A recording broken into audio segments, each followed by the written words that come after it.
2021년 3월 2일 오전 8시 정각입니다. 자, 3부 시작하겠습니다. 출발 새 아침.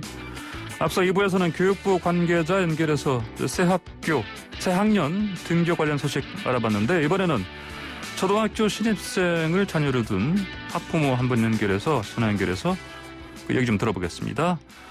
자, 안녕하십니까? 안녕하세요. 혹시 성함이 어떻게 되십니까?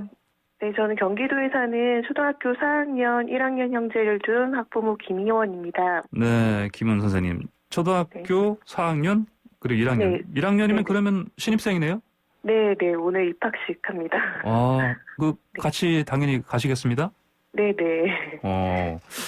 야, 그래도 만약에 작년에 신입생이었으면, 네. 예. 올해 신입생이니까 그래도 좀 낫죠? 올해가? 네, 이번에는 참석은 할 수 있는데, 이제 학부모 중에 네. 한 명만 참석이 가능하고요. 아, 그래요? 네네. 그리고 이제 작년 같은 경우에는 이제 강당에서 입학식이 했었는데, 이번에는 이제 학교 운동장에서 입학식을 하고, 예. 아이들만 이제 교실로 이동해서 담임 선생님이랑 시간을 갖는다고 합니다. 그러면은, 운동장에서만 그 입학식 보실 수 있겠네요? 네네. 그거라도 다행 아닙니까? 네, 그거라도 다행이죠. 예. 네. 그래도 보니까 날씨가 지금 서울 같은 경우도 경기도도 마찬가지로 지금 비 그쳤고요. 그렇죠? 네, 비는 그쳤는데 조금 흐리네요. 예, 아주 춥지는 않고요. 그래도 네네. 입학식 하기에는 그렇게 나쁜 날씨는 아닙니다. 자, 네. 그런데요. 어떻습니까? 이제 다행입니다만 또 이제 네. 학생을 이제 1학년생이면 그러면 매일 등교할 수 있는 건데 지금 이번 네네. 주는요. 그렇죠? 그것도 좀 어떻습니까? 매일 등교할 수 있는 거는 어떻게 생각하십니까? 일단은 저희 이제 자녀가 2명인데 예. 이제 둘째 4학년 아이 같은 경우는 뭐 한 주는 뭐 3일 가고 예. 이틀은 온라인 학습을 하고 이런 식으로 수업을 하는데 1학년은 이제 매일 가서 예. 다행이고요. 다행이죠. 네네. 예. 네. 자, 그리고 어떻습니까? 그 코로나19 사실 또 혹시 감염되지 않을까 이런 걱정은 안 드세요? 그쵸. 좀 아무래도 그런 부분이 걱정이 되긴 하는데 예. 네, 그래도 좀 아이들이 다 마스크 쓰고 잘 준수하고 있기 때문에 저는 이제는 조금 조심하면서 예. 등교를 해도 되지 않을까 생각하고 있습니다. 그렇군요. 네.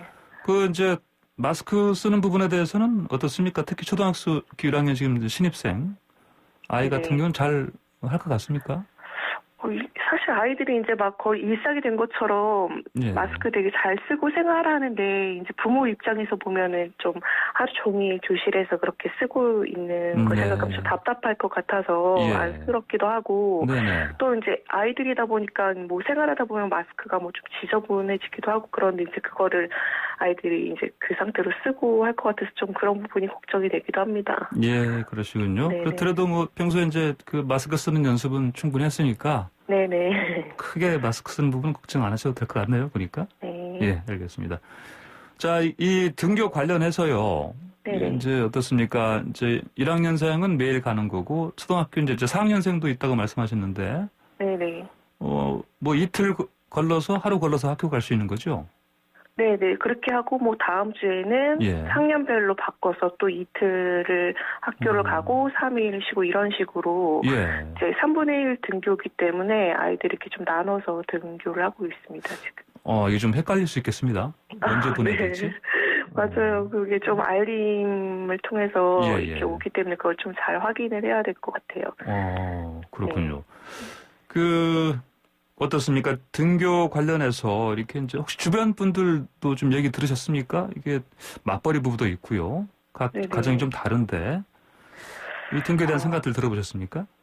네, 아무래도 좀 맞벌이 부부 같은 경우는 아이들이 뭐 등하교도 스스로 해야 되고 온라인 수업도 이제 도움 없이 스스로 해야 되는 경우가 많아갖고 그리고 이제 코로나 확산 여부에 따라서 학교 일정이 계속 바뀌고 있거든요. 뭐 학년별로도 요일별로도 다 다르고 하다 보니까 이제 보통 아이들이 끝나고 뭐 학원을 간다든지 뭐 또 학교 후에 집에서 다시 5, 6교시 온라인 수업을 해야 되고 하는 경우가 많아요. 예. 이제 그런 거를 아이가 혼자 하기는 좀 어려운 부분이 있어서 이제 그런 거를 챙겨주지 못하다 보니까 예. 좀 그런 거를 많이 어려워해서 좀 학교를 좀 갔으면 좋겠다. 예. 이렇게 생각하시는 부모들이 많은 것 같아요, 주변에. 예, 그러시군요. 네. 네네. 작년에도 지금 4학년 아이 3학년이었을 때. 네네. 네. 그때 온라인 수업 하지 않았습니까? 네, 맞아요. 했죠. 예. 온라인 수업도 사실은 처음 할 때는 쉽지 않았을 텐데 어떻게 하셨어요? 그러니까 저는 이제 직장을 다니고 있지 않는데도 예. 이제 아이가 온라인 수업이 아무래도 이제 쌍방으로 선생님이랑 하는 수업이 아니다 보니까 예. 좀 집중도도 떨어지고 그리고 과제 같은 거 올리는 부분에 있어서도 조금 아이가 스스로 올리기 조금 어려운 부분이 있더라고요. 예. 그래서 그런 것도 좀 옆에서 많이 도와줬어야 됐고. 예. 네. 자, 그러면 마지막으로요. 초등학생 두 자녀를 두신 학부모 입장에서 뭐 교육당국이라든지 아니면 방역당국 요청하고 싶으신 말씀 있으신 말씀 해주시죠. 일단 빨리 정상적인 학교 생활을 할 수 있었으면 좋겠고 예. 사실 솔직하게 의견을 말씀드리자면 저는 일단 3분의 1 등교 방식 때문에 요일별로 이렇게 학년을 다르게 등원하는 그런 부분이 이해가 가는데 지금 아이들이 점심 식사를 하고 나서 그리고 다시 이제 집으로 와서 가정에서 5, 6교시 온라인 수업을 해요. 근데 그런 부분은 굳이 그렇게 하는 게 큰 의미가 있나 싶어서 아이들이 등원하는 날만큼이라도 정상적으로 모든 교실을 다 마치고 하교할 수 있었으면 좋겠고요. 그리고 주변에 지금 보면은 좀 이제는 많이 등교를 원하고 있거든요. 그래서 이제 전체적으로 이제 정상 등교를 하고 너무 불안해하시는 그 학부모들에 한해서만 이제 선택적으로 온라인 수업을 할 수 있도록 하는 방법은 어떨까? 네, 그런 생각을 갖고 있습니다. 알겠습니다. 오늘 말씀 잘 들었습니다. 감사합니다. 네. 네, 지금까지 초등학생 두 자녀를 두신 학부모 김희원 씨의 얘기 들어봤습니다. 네, 정치의 맛을 제대로 느껴보는 시간입니다. 김남 국의 국, 박수영의 수, 지난 정치 맛집 국수대담, 열띤 발언, 토론, 오늘도 이어가 보겠습니다. 자, 김남국 더불어민주당 의원 전화로 연결됐습니다. 안녕하십니까? 네, 안녕하세요. 살고 싶은 도시, 생생도시, 안산 단원을 김남국입니다. 네, 그리고 박수영 국민의힘 의원님, 안녕하십니까? 안녕하세요. 박수영입니다. 예. 자, 먼저 가덕신공항 특별법, 지난주 금요일에 국회 통과됐는데, 그 전날에 문재인 대통령께서 부산 가덕도 방문, 이 관련해서 지금 여야 설전이 오가는 상황입니다. 균형 발전 위하는 것이다. 선거 개입이다. 뭐 이런 의견들 맞서고 있는데 두 의원분 의견도 좀 먼저 들어볼까요? 김남국 의원님? 네, 이제 선거 개입이다라고 하는 주장은 좀 너무 지나친 정치 공세가 아닌가라는 그런 생각을 합니다. 네, 대통령이라고 하는 것은 상시적으로 계속적으로 기본적으로 국정 운영을 할 수밖에 없는 주체이고요. 대통령이 정책의 어떤 일환으로서 현장을 방문을 한 것 자체를 선거 개입이다라고 하는 것은 좀 너무 지나친 것 같습니다. 만약에 대통령이 이 정책을 이야기를 하면서 뽑아달라라고 했다라거나 아니면 이걸 선거에 이기기 위해서 적극적으로 활용하면서 무엇인가 개입을 했다라고 하면 모르겠지만 그런 차원이 아니라 정말 이런 어떤 우리 가덕도 신공항이 필요하다라는 것을 그 지역에 있는 많은 부산 시민들과 함께 공유하면서 이 공항에 대한 발전상을 그린 것이기 때문에 이거 자체를 좀 선거 개입이다라고 해버리면 사실상 시간적으로 뭔가를 자른다거나 뭘 한다는 걸 할 수가 없기 때문에 대통령에게 선거했으면 아무것도 하지 말라라는 말과 다를 바 없어서 좀 너무 무리한 좀 공격인 것 같다라는 생각을 하고 있습니다. 네, 박수현 의원님 의견은요? 네, 특별법 자체는 우리 사장께서 말씀하신 대로 균형 발전을 위한 법안이면 틀림이 없고요.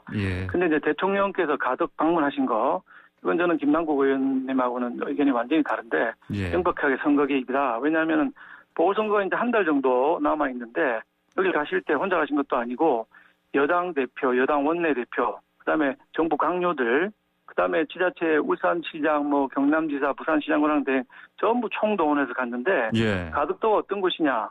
부산시장 선거, 보궐선거에서 가장 큰 쟁점이 되고 있는 곳이거든요. 여야 간에. 네. 근데 그곳을 선거 직전에 30여일 남아놓은 상태에서 가셨다는 것 자체가 저는 선거 개입 의혹을 받을 충분하고 예. 이렇게 대규모로 강요랑 그 지자체장들을 데리고 갔는데 중앙선관위원회가 저는 직무유기를 하고 있다. 이거 당연히 경고를 해야 되는데 예. 경고도 하지 않고 있는 상태다 이렇게 생각합니다. 예, 알겠습니다. 자, 예산도 좀 볼게요.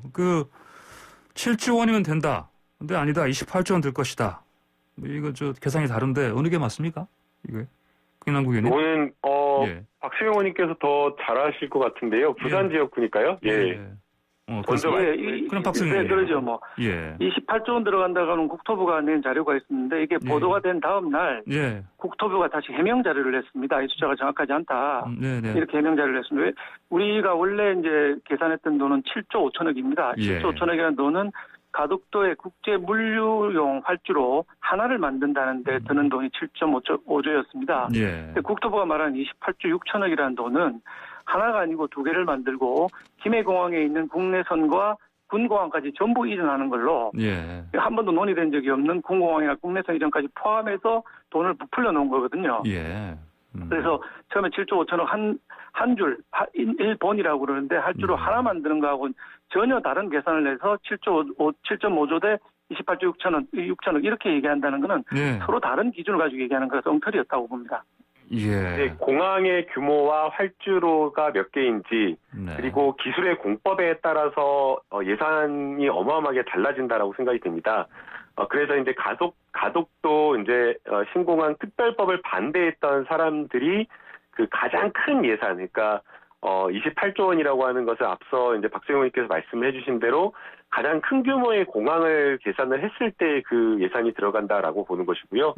지금 이제 처음에 이 말한 그 7.5조 원이라고 하는 가덕도 신공항이라고 하는 것은 특별법에 의해서 설계된 그러한 어떤 합리적인 그러한 예산이기 때문에 추가로 더 들어가는 것은 좀 아니라고 보이고요. 이 논란 자체가 어떻게 보면 반대를 하기 위한 좀 부담을 좀 가중하기 위한 그런 어떤 논란이었던 것 아닌가라는 생각이 듭니다. 무엇보다 이제 중요한 것은 저희가 이제 많이 그러한 것들을 봐왔잖아요. 처음에 사업은 7.5조 원이라고 시작을 했는데 막 하마처럼 뭐 더 막 그 많은 국민들의 혈세가 들어가는 그런 경우가 있었기 때문에 그러한 일이 발생하지 않도록 더 철저하게 저희가 국회에서 감시하는 게 좀 필요하다고 보입니다. 철저한 감시 필요하다 말씀하셨습니다. 자, 그러면 지금 예비 타당성 조사 이것도 면제할 수 있다라고 지금 특별법 조항에 들어가 있지 않습니까? 그리고 또 부산시에서는 또 사전 타당성 조사도 이것도 뭐 간소할 수 있다. 그거는 사실이 아니고요. 아닙니까? 이 법안을 정확하게 보시면은 사전 타당성 조사를 간소화하겠다는 것은 최초의 그 초안에는 있었지만 국토위의 법안 심사 과정에서 사전 타당성 조사는 그대로 실시한다는 걸로 들어가 있고요. 그다음에 예비 타당성 조사 면제 부분은 조항이 들어있는 건 사실이지만은 조항이 들어있지 않더라도 특별법에 국가재정법 38조 국가재정법 38조에 하면은 얼마든지 예비타당성 조사를 할 수 있는 조항이 있기 때문에 지역 균형 발전을 위해서 예비타당성 조사를 면제할 수 있다는 조항이 있기 때문에 특별법에 그 조항이 없더라도 일반법인 국가재정법에서 적용되는 조항을 다시 한번 더 적어놓은 것에 불과한 겁니다. 특별히 이 사건에만 이 케이스에만 예타를 면제하겠다는 게 아닙니다. 그리고 할 수 있다라고 되어 있는 겁니다. 아무래도 또 이제 언론에서 지금 가장 부각시키는 부분이 예타 부분이라서 저희 그렇게 여쭤봤는데. 그렇더라도 전반적으로 지금 뭐 이게 이제 부산 가덕신공항 이거를 빨리 속도를 내야겠다 이런 부분에서는 그 의견들이 좀 모아지는 것 같지 않습니까? 어떻습니까? 그렇습니다. 여야간 말씀하시죠. 김남국 의원님. 그래서 이제 예비 타당성 조사를 생략할 수 있다, 면제할 수 있다라고 지금 보고 있는 것 같습니다. 이게 그냥 단순하게 그냥 갑작스럽게 가덕도 신공항을 설치하겠다라고 하는 것이 아니라 동남권 신공항 설치에 대해서 지역민들 그리고 국가적 발전 차원에서 많은 고민이 있었고 그동안 굉장한 논란이 있어서 여기에 대한 연구가 상당 부분 진행되었기 때문에 이러한 어떤 상황이다라고 하면 이 상황에서는 예비 타당성까지 꼭 반드시 지금 하고 가야 되느냐라는 그런 지적을 하고 있는 거고요. 그래서 사전 타당성은 당연히 그거는 해야 된다라고 보고 법률적으로도 거쳐갈 수밖에 없는 거고요. 다만 이제 예비 타당성 조사는 상황에 따라서 면제할 수도 있는 것 아니냐 이렇게 보고 있는 것 같습니다. 예, 알겠습니다. 자, 그나저나 그 가덕신공항 추진 관련해서요. 국민의힘 쪽은 아무래도 지금 지도부라든지 또 대구 경북 지역, 부산 지역 지역구 의원들 간의 의견들이 여전히 엇갈리는 걸로 좀 보입니다. 이거 어떻게 해결하는 게 좋겠습니까? 박성윤 의원님? 네, 당 지도부는 신공항 적극 지지를 하고 있고, 우리 예. 김종인 비대위원장께서 가덕도를 또 2월 달에 직접 방문하시지 않았습니까? 예. 근데 당 지도부는 전부 동의를 하고 있는 상황이고, 일부 이견이 있는 건 사실입니다. 일부 이견이 있어서 이번에 반대표가 정의당과 우리 일부 의원들이 반대표가 조금 나오긴 했는데, 예. 그래도 대다수는 찬성표를 던졌거든요. 네. 그래서 전체적인 분위기는 가덕신공항에서 찬성하고 있고, 네. 일부 이견이 있는 거는 공당으로서 당연하다고 생각합니다. 우리 당은 이견이 있다고 해서 민주당이 금태섭 의원 징계한 것처럼 징계하는 당이 아니기 때문에 예. 일부 이견은 그냥 안고 가는 수밖에 없다 이렇게 생각합니다. 네, 알겠습니다. 자, 민주당 쪽은 어떻습니까? 네, 국민의힘에서 좀 상당한 좀 반대가 있지 않았나라는 그런 생각이 들었는데요. 예. 이제 부산 지역구 의원들만 좀 찬성한다라는 느낌을 받았습니다. 이제 법사위에서도 가덕도 신공항 특별법에 대해서 심사를 하는데 계속해서 이제 반대 의견 쪽의 질문들, 그런 어떤 의도가 보이는 어떤 질문들을 했었고, 또 실제 표결 처리 과정에서도 국민의힘 대부분의 의원들이 반대하고 부산 지역의 의원들 중심으로만 좀 찬성을 해서 과연 국민의힘에서 이 가덕도 신공항 특별법을 찬성을 하고 있는가, 그런 부분에 대한 의문이 좀 있었고요. 다만 그럼에도 불구하고 가덕도 신공항 특별법 심사, 법안 심사라고 하는 것은 국민의 혈세가 들어가는 것이기 때문에 국회의원으로서의 당연한 좀 지적도 필요하다라고 생각이 듭니다. 알겠습니다. 대부분이 반대한 건 아니고요. 반대표가 33표 나왔는데 정의당 6표가 들어있고요. 33표에서 나머지 27표가 우리 당에서 이제 반대표가 나온 것입니다. 네네. 그러니까 우리 당 102석이니까 또 반대가 압도적으로 많았다. 이건 사실이 아니라는 말씀드립니다. 알겠습니다. 자, 다음 주제로 넘어가겠습니다. 자, 여권에서 추진하는 검찰 수사권 폐지, 중대범죄수사청 신설 법안, 이게 발의가 됐고요. 자, 이런 상황에서 이제 윤석열 검찰총장이 어떤 입장을 표명할지 좀 관심 집중되는 상황인데, 임기 7월까지니까 많이 남은 거 아닙니다. 자, 근데 이분이 명운을 걸고 반대할 수 있다 이런 얘기 나오고 있고요. 자, 어떻게 할 것 같습니까? 윤석열 총장. 명운을 건다는 게 얼마나 의미가 있을지 모르겠습니다. 예. 그 전에 이제 계속해서 검찰에 대해서 그리고 검찰총장에 대해서 책임져야 될 만한 국면들이 상당히 많았었거든요. 네네. 잘못된 수사 이런 부분에 대해서 분명히 검찰총장이 책임을 지고 사과를 한다라거나 아니면은 물러나야 될 그러한 어떤 시기들이 국면 있었는데 그 당시에는 하나도 책임을 지고 있지 않다가 임기 불과 한 몇 개월 남겨놓지 않고 직을 건다라고 하면 그거는 우스운 일이라고 저는 보이고요. 그래서 검찰 보통 때에 각 기관장이라든가 검찰총장 장관들이 자신의 직을 걸고 뭔가를 한다라고 하는 것에 대한 정치적인 어떤 무게가 확 떨어질 거라고 보이고요. 그리고 그 진심도 저는 별로 없지 않나라는 그런 생각이 듭니다. 과거에 윤석열 총장은 인사청문회 과정에서 수사기소 분리에 대해서 매우 바람직한 방향이다라고 찬성을 했었거든요. 그런데 이제 와서 직을 걸고 이제 반대하겠다라고 하면 그때는 검찰총장 하고 싶어가지고 수사기소 분리에 대해서 찬성하고 또 이제 끝나려고 하니까 이제 반대한다라고 하면 결국에는 그 진심과 진정성을 의심할 수밖에 없는 그런 행동이라고 보입니다. 예, 박성현 의원님. 예, 중대범죄수사청이라고 하는 중수청 신설 문제는 사실 그동안에 논의가 되지 않았던 것이거든요. 공수처 만들면서 6대 중대범죄에 대해서는 검찰에 그대로 남겨놓으면서 넘어갔는데 우리 수사권 조정한 지 겨우 이제 2달 정도 됐고 4년 동안 조용하다가 이번에 갑자기 또 중수청을 신설하겠다 이렇게 데드라인을 정해놓고 달려들고 있는데 이 이유가 뭐냐?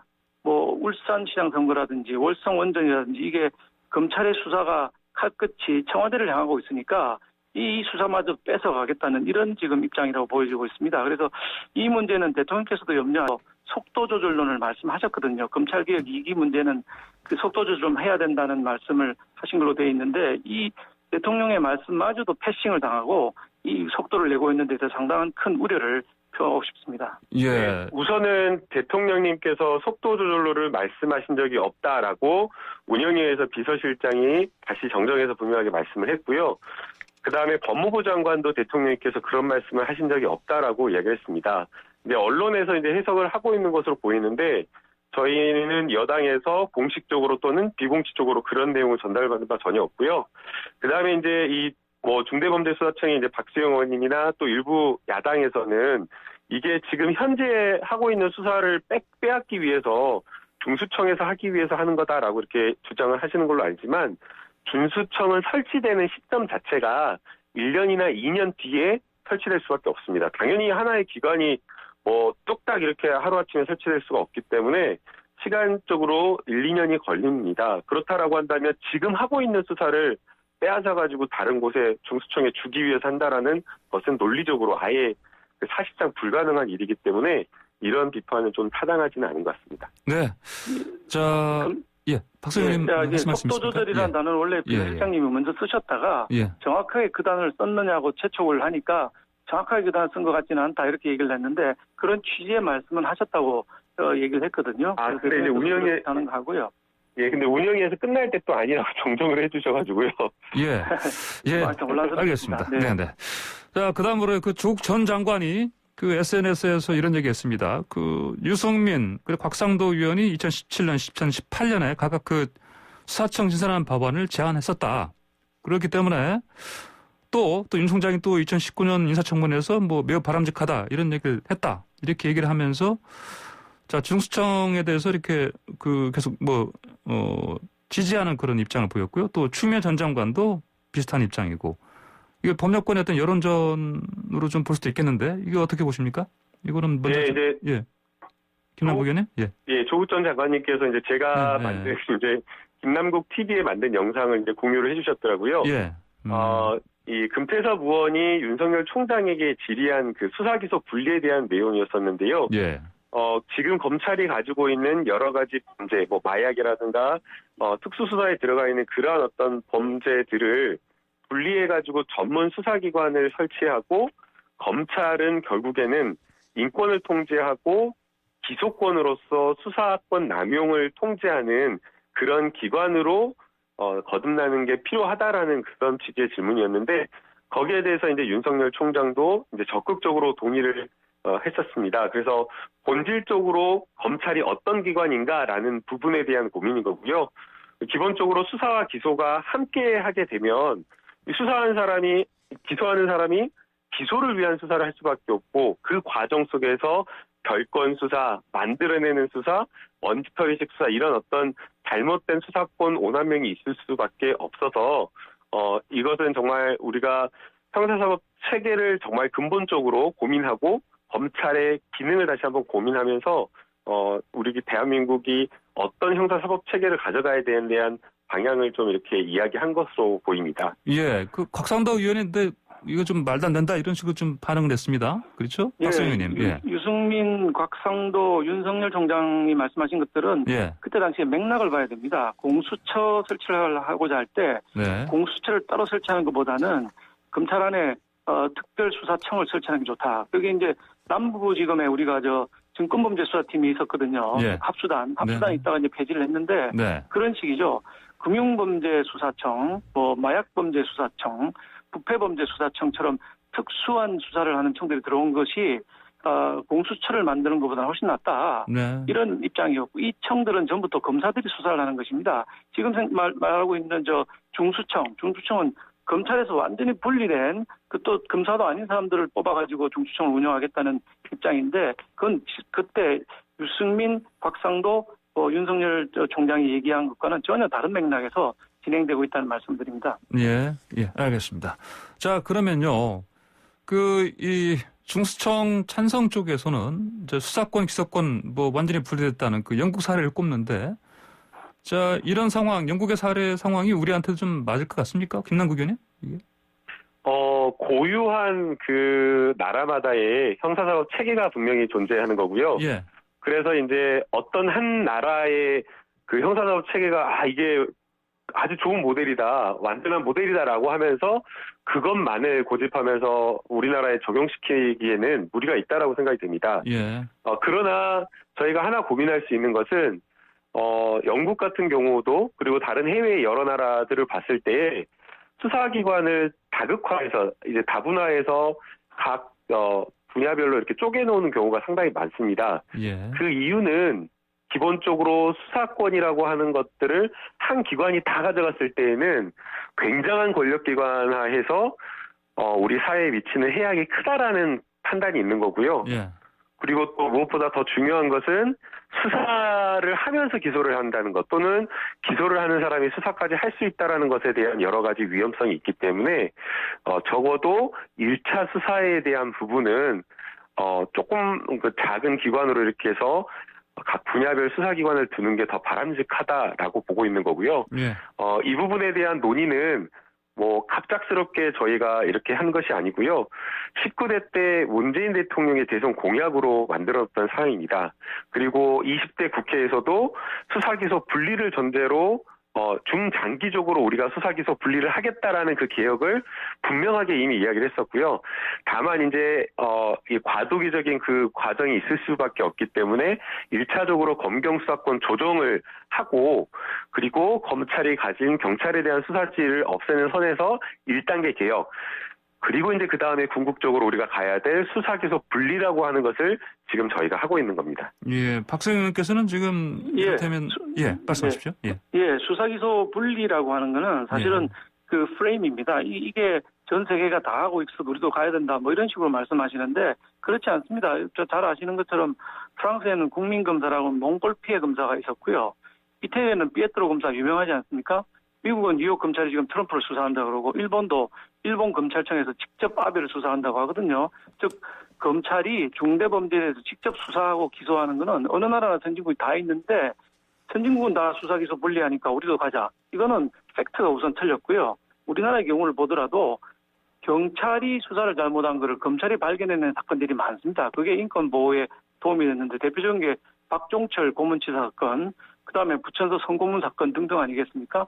검찰이 은폐하려고 했던 수사를 경찰이 은폐하려고 했던 수사를 검찰이 발견해낸 거거든요. 이게 검찰이 경찰을 지휘하지 않으면은 이런 거 발견할 수가 없는 거예요. 예. 수사기소 분리는 완전히 검찰을 무시하겠다는 발상에서 나온 프레임에 불과하지 팩트가 아닌 것입니다.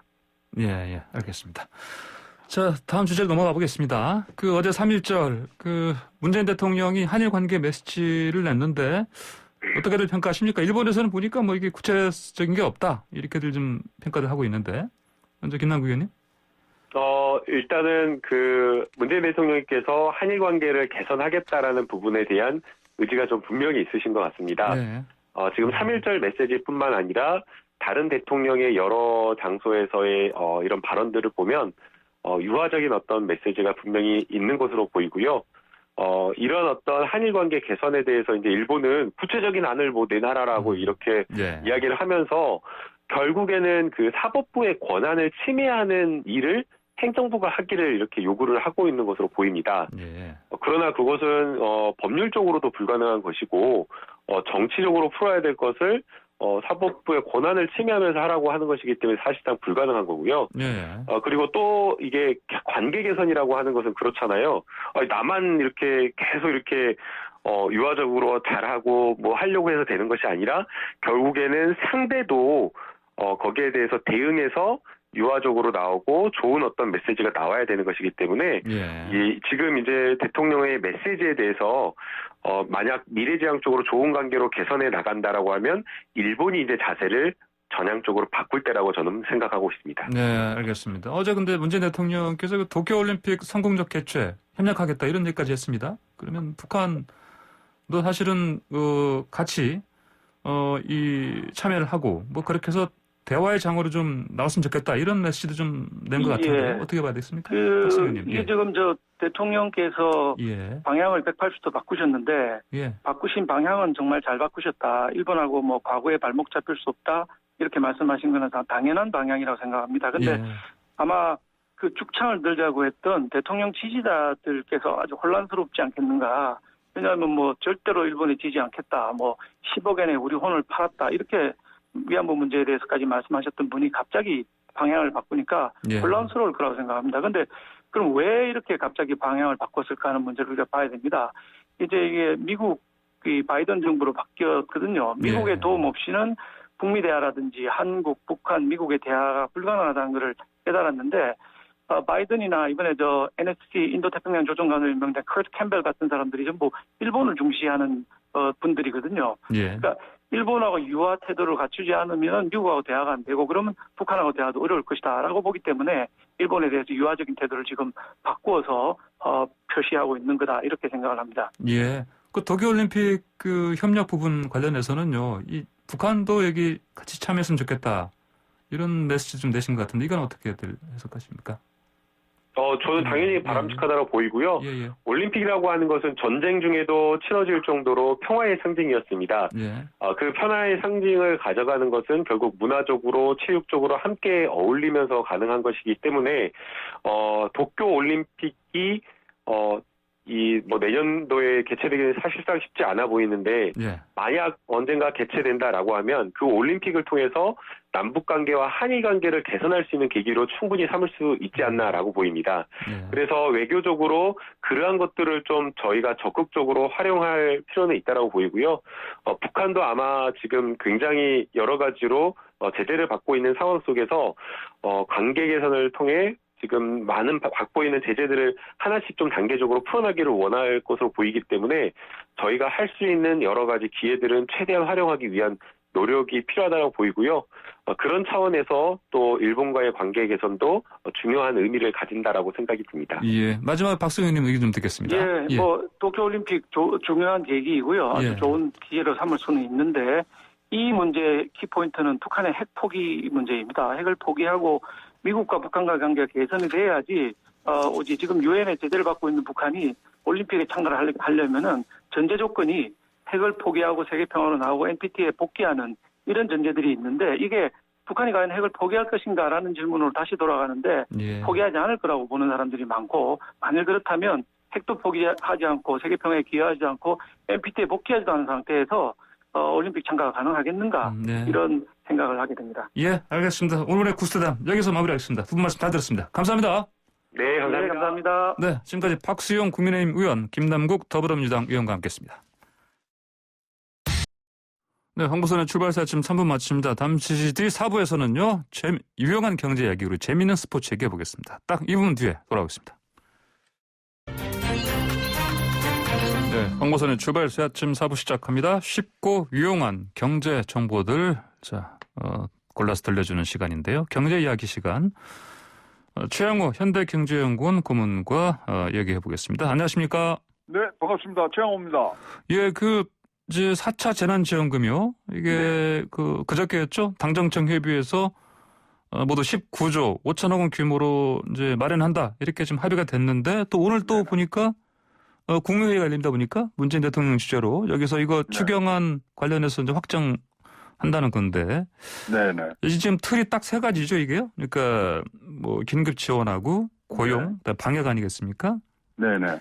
그리고 이제 그동안 더 넓고 더 두텁게 이렇게 얘기를 했었는데 좀 전반적으로 좀 설명 좀 해주십시오. 예, 정리해서. 일단 지원 대상이 한 200만 정도가 늘었습니다. 예. 이번에는 노점상, 또 법인 택시기사, 그다음에 부모가 코로나 피해를 입은 저소득 대학생 등 이렇게 포함해서 200만 명 정도가 되고요. 예. 그러다 보니까 이제 당초에는 한 10조 정도 되지 않겠느냐.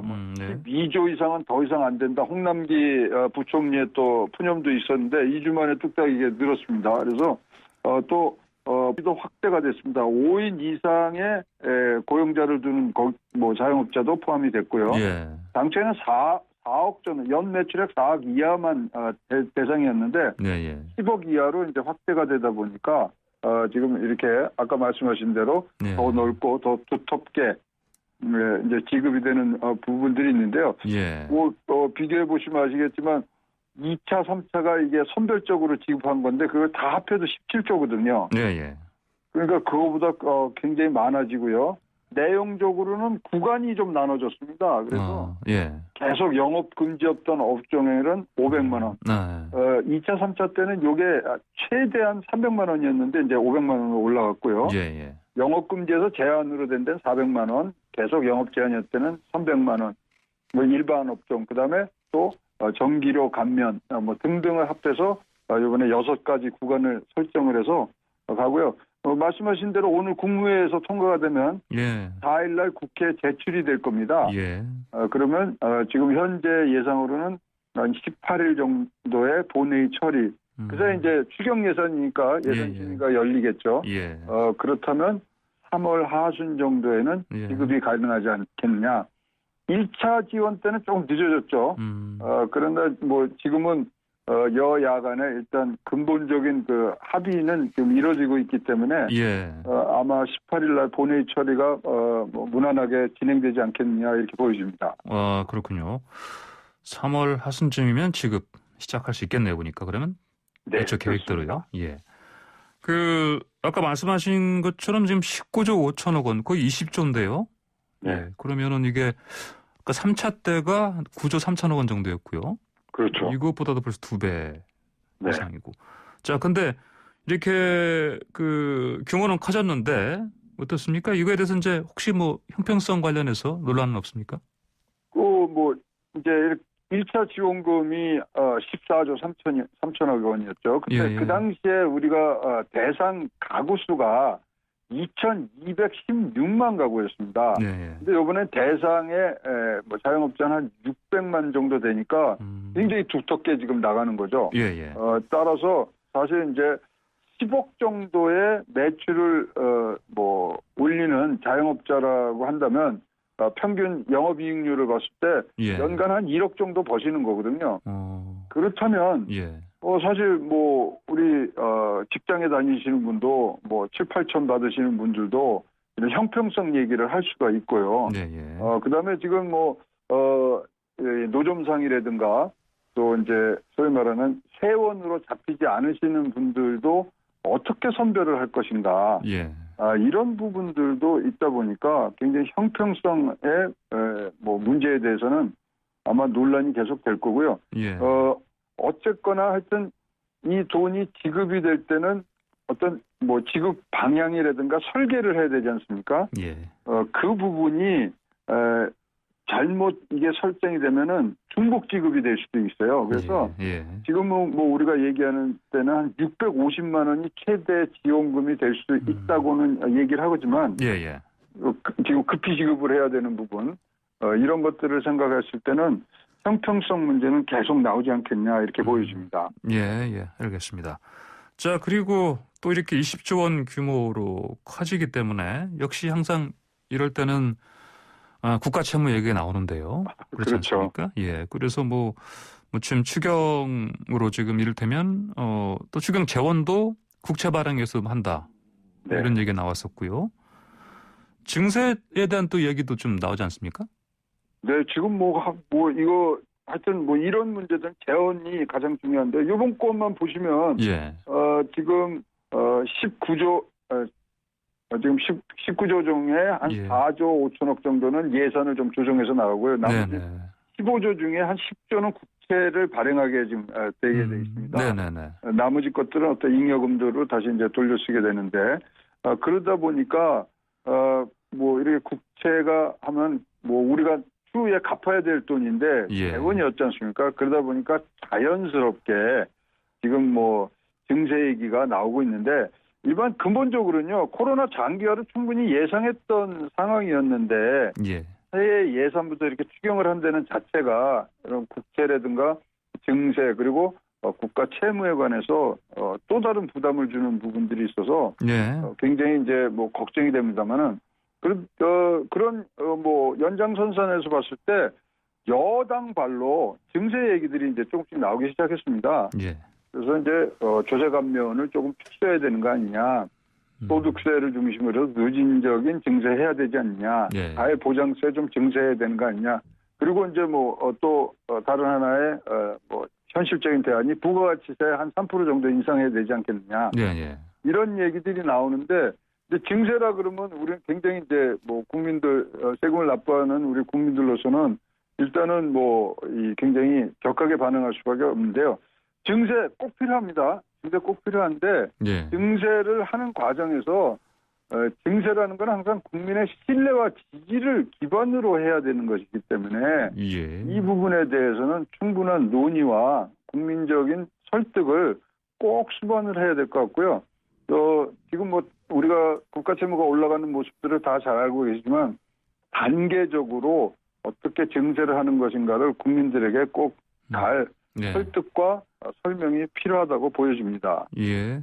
자, 그나저나 이 재난지원금 일종의 이른바 나비 효과다. 그래서 국채 금리, 대출 금리 이것도 오른다고 하던데요. 어떻습니까? 그렇죠. 우리가 잘 아시겠지만 지난해 5월 이후에 우리 기준금리는 변하지 않고 있는데 예. 사실 이제 국채 금리가 오를 수밖에 없는 게 국채가 너무 많이 발행이 되니까 이것에 대해서 국채 가격이 떨어지면은 그래서 금리를 좀 많이 줘야 되는 채권 시장의 원리가 작동이 되거든요.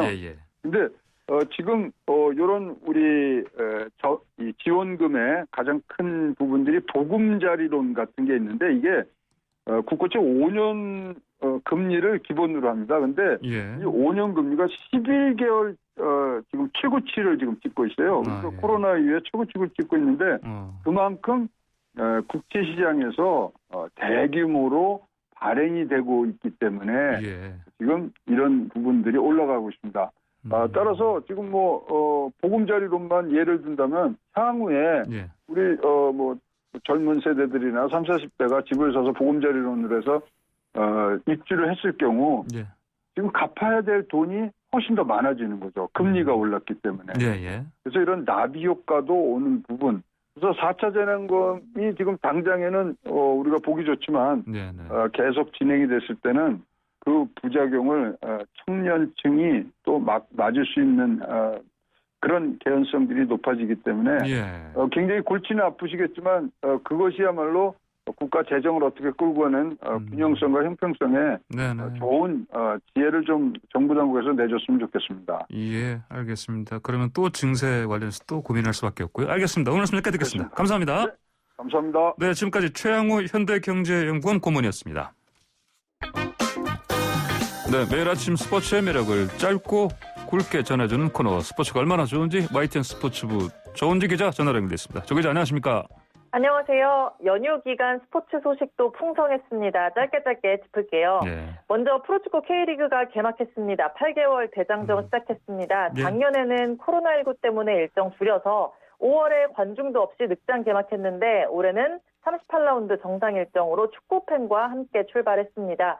수도권은 관중석의 10%, 비수도권은 30%까지 입장할 수 있고요. 디펜딩 챔피언 전북과 라이벌팀 FC 서울의 공식 개막전에는 6,199명 유료 관중이 찾아왔습니다. 전북의 김상식 감독 데뷔전에서 서울을 2대0으로 꺾고 5년 연속 우승에 시동을 걸었고요. 어제 홍명보 감독의 울산 K리그 데뷔전 치렀는데 강원FC를 5대0으로 크게 꺾고 강렬하게 눈도장 찍었습니다. 이영표 감독의 강원FC를 무려 이영표 대표이사입니다. 대표이사입니까? 대표이사. 네.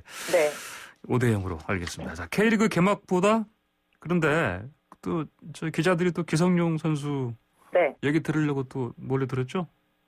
그렇죠. 많이 왔습니다. 원래 개막전이라 많이 오기도 하는데 워낙에 의혹이 크고 듣고 싶은 얘기가 많아서 기자들이 많이 갔고 기승전 성룡이다 이런 말까지 있었는데 성폭력 의혹을 받는 FC 서울의 주장 기성용 선수 논란 속에도 개막전에 주장 완장 차고 선발 출전했습니다.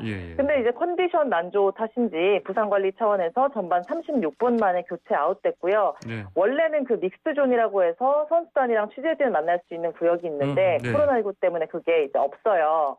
그래서 요즘은 양팀 감독하고 이긴 팀의 수훈 선수, 대부분 골 넣은 선수가 들어오는데 수훈 선수 한 명만 기자회견장에 오거든요. 그래서 이제 서울이 졌기 때문에 기성용 선수 목소리는 못 듣겠다 했는데 직접 나 기자회견 하겠다, 내가 말하겠다 하고서 올라와서는 25분 넘게 열변을 토했습니다. 요약하면 나와 무관한 일이고 폭로자들을 회유, 협박한 적도 없다. 증거가 있다면 빨리 내놔라. 모든 걸 총동원해서 끝까지 갈 거고 이런 식이면 앞으로 자비란 없다. 이렇게 뭐 매우 격앙된 어조로 얘기를 하더라고요. 그래요. 그 피해자 측 법률 대리인은 이제 제가 요 기자회견 끝나고 전화했더니 원하는 대로 판 키워주겠다. 조만간 증거 전체 공개하겠다. 라면서 역시 납부를 놨는데 이 말이 토요일이었고요. 어젯밤 늦게 보도자료를 냈습니다. 그래요? 소모적인 여론전을 멈추고 하루빨리 법정에서 진실을 가리자 기성용 선수가 속히 피해자를 상대로 민형사 소송을 제기해달라. 뭐 이 말이 뭐냐면 어차피 20년 전 일이라 공소시효도 지났고 뭐 손해배상도 사실 불가능한데 우리는 그냥 진정한 사과 받고 싶었을 뿐인데 뭐 그쪽에서 계속 그렇게 나온다면 명예훼손으로 고소해서 여론재판 말고 진짜 법정에서 시시비비 따져보자 이런 얘기고요. 증거자료 뭐 원래는 뭐 공개를 한 해 만에 선수 측에만 주네 뭐 이런 얘기가 있었는데 그건 역시 법정 수사기관에 제공하겠다 이렇게 나왔습니다. 좀 길어질 것 같아요. 아 그렇군요. 알겠습니다. 계속 이거 취재 계속해서 좀 전해주시고요. 예. 네. 자, 메이저리그 시범 경기도 좀 개막하지 않습니까? 한국인 오영재에 나섭니다. 토론토 에이스로 우뚝 선 류현진 비롯해서 지난해 성공적으로 데뷔한 세인트루이스 김광현, 또 월드시리즈 무대 밟았던 최지만 선수, 그리고 올해 빅리그에 데뷔하는 샌디에이고 김하성, 또 꽃길 대신에 새 도전을 택한 텍사스 양현종 이렇게 5명인데요. 경험자들은 사실 느긋한 입장인데 김하성 선수는 주전 경쟁 앞두고 눈도장 찍어야 되고 양현종 선수 역시 스플릿 계약을 한 상태라서 시범 경기에서 어떻게 하느냐에 따라서 메이저리그 명단에 포함될 수도 있습니다. 그래서 활약이 절실한데요. 일단 김하성 선수 출발이 좋습니다. 간밤에 첫 안타를 때려냈습니다. 시카고 컵스와 시범 경기에서 3번 타자 유격수로 선발 출전해서 2타수 1안타 치고 5회에 교체됐거든요. 첫 타석 때는 뜬공, 또 4회 말 두 번째 타석 때는 선두 타자로 나와서 깔끔한 좌전 안타 때렸습니다. 그 어제 첫 경기였죠. 시애틀 시범 경기 때는 7번 지명 타자로 나와서 2타수 무안타였는데 두 번째 경기에서 안타를 때린 겁니다. 고무적인 거는 타구질이 다 좋았고요. 4번 모두 외야 쪽으로 보냈고 담장 근처까지 갔는데 바닷바람, 맞바람으로 잡혔다. 뭐 이런 해석이 나왔고요. 양현종 선수는 주중 마지막 경기 혹은 주말쯤에나 등판할 수 있을 것 같습니다. 네, 알겠습니다. 오늘 스포츠 소식은 여기까지 들어야겠습니다. 감사합니다. 네, 감사합니다. 네, 지금까지 YTN 스포츠부 조은지 기자였습니다. 황보선의 출발새 아침 언론 순서 마칩니다. 감사합니다.